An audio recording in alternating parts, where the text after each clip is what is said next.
Zebec finally posted a recent update, and I would say I'm pretty happy when it comes to this because even though things are looking kind of boring, I'm a little bit elated, I would say, when it comes to this because when things are boring, sometimes these are the type of things I could only look at, I suppose. Even though nothing I say is financial advice, Zebec recently came out with their monthly volume report, right? And this one's for November. However, when it comes to this, people like to say, oh wow, another monthly volume report, who cares? Well, personally, I still care about it because it's kind of showcasing the sort of performance, arguably, I would say, when it comes to Zebec. Keep in mind, in November, when it comes to the enterprise clients, it was over 200, so it's still pretty impressive in my perspective. And this actually kind of shows to me that, okay, sure, ZBCN is currently around 40 times lower than 10 cents. The pullback has been pretty extensive. However, at the same time, being able to still have like this many enterprise clients, I think it sometimes kind of showcases that an enterprise isn't necessarily just super focused on only the performance of a price of a project, right? I think sometimes it's a little bit of a different vibe. If they actually like the fundamentals, I don't think sometimes that's such a concerning thing because this is the altcoin space. Altcoins are not doing the best as of right now. And it's not only ZBCN in my perspective, like a bunch of projects are also not doing good. However, I still like seeing this monthly volume report nonetheless and seeing how they still have this many enterprise clients. It's still something I'm very, I would say, pleased to see. However, they also served 12,600 employees, which I find pretty impressive. And when it comes to the Zebec cards, the volume is around 60 million, which isn't, I think, that bad considering, again, the space isn't doing the best as of right now. Also, not to mention, when I take a look at, in terms of the volume in regards to the hypothetical payroll side of things, the monthly volume when it comes to that was still around 47 million. So I find that pretty impressive. Now, sometimes you have to say, well, why aren't you looking at the screen? Am I looking at a teleprompter? I'm actually not because the camera's up here, right? So if I have to take a look at the chart, I'm going to have to look down here. If I looked up here, then what? I'm just going to be talking about random numbers that I can't see. Like, again, I have to look down. But even besides that point, when I take a look at Zebec, I'm still a fan of the project. I don't have to, though, but I'm still a fan of it nonetheless. Because, again, I'm going to have to take a look at the screen now because I have to take a look at what it's did in the past year, I guess. But I'm saying, right now, the market cap is around 190 million, so it's still not that far off from its closest competitor, which I think is XCN, or should I say Onyx. They're both pretty much focused on kind of more or less the same vibe, right? Global trade and finance, all that space.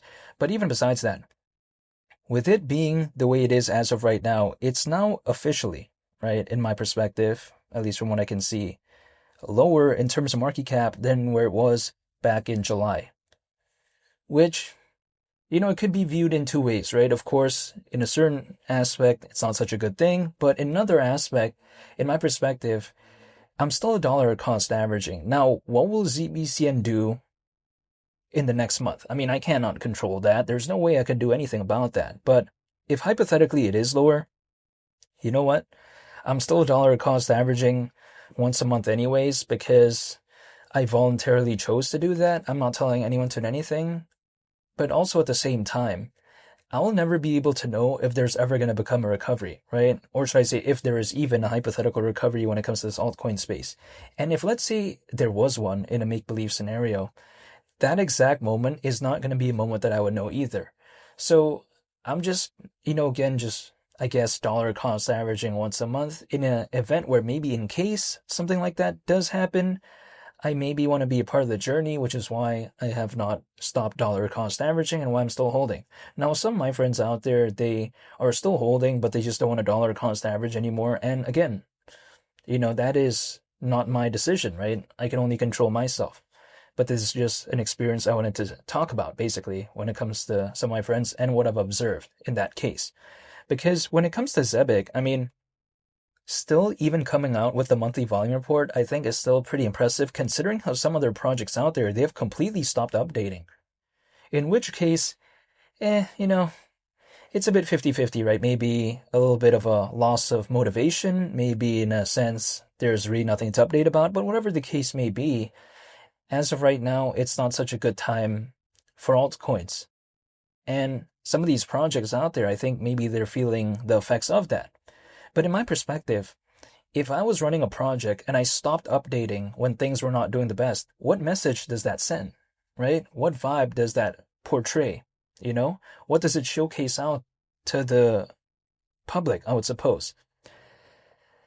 I don't know if I would stop, I guess, in my perspective. Because imagine if I was like a developer or something like that, and then I'm the CEO of a entity or something. Every single time things are not looking good, I just don't really care about the project anymore. It sends kind of the wrong vibe, I guess, to the team. You know what I mean? And not even just the team specifically. I'm just talking about generally speaking. So this is why I still like what I'm seeing when it comes to Zebec in that case. Not to mention, when I take a look at Zebec, people like to say, well, is this project really going to survive? I mean, I cannot control that in any way, but at least from what I can see, the operational side of things when it comes to Zebec seems to be a lot more lean, or should I say streamlined, than some other of its competitors, because some of its competitors, right, their team is pretty massive. But when it comes to Zebec, the team doesn't seem to be that massive. Like, for instance, I even mentioned this in my previous videos. They have a presence in San Francisco, London, and as well as New York. Now, some people may be thinking, whoa, does that mean they have like over 100 team members or something like that? Allegedly, they only have over 25. Like, that's not that many, I think, in the grand scheme of things. And actually, relatively speaking, it's pretty kind of streamlined. It's pretty lean for some other projects out there that are of this size, typically. Typically, a lot of them have such a big team. And I think sometimes at a time like this, maybe could it be difficult to cover the overhead per month? I mean, who knows, right? But I've seen some projects out there completely just stop, you know? So this is why I like how it seems to me they understand to kind of, I guess, create a team that is more so specific and kind of, I guess, more efficient, right? Because I think easily they could have 70, 100 team members, but having that like few team members, I think could be a deliberate choice and maybe a smart choice too. Who knows? That's my perspective. Maybe it's something they thought about. But I kind of like that mindset in that sense. However, to me, as of right now, you know what? All I can do is just literally wait. I mean, there's allegedly over 600 million owners within this space, right? If let's say I'm just one out of over 600 million, and even more specifically, if I take a look at ZBCN, which has nearly 90,000 holders, around 89.6 thousand, around that, right? But besides that, me as a just individual, right? I cannot do anything about this.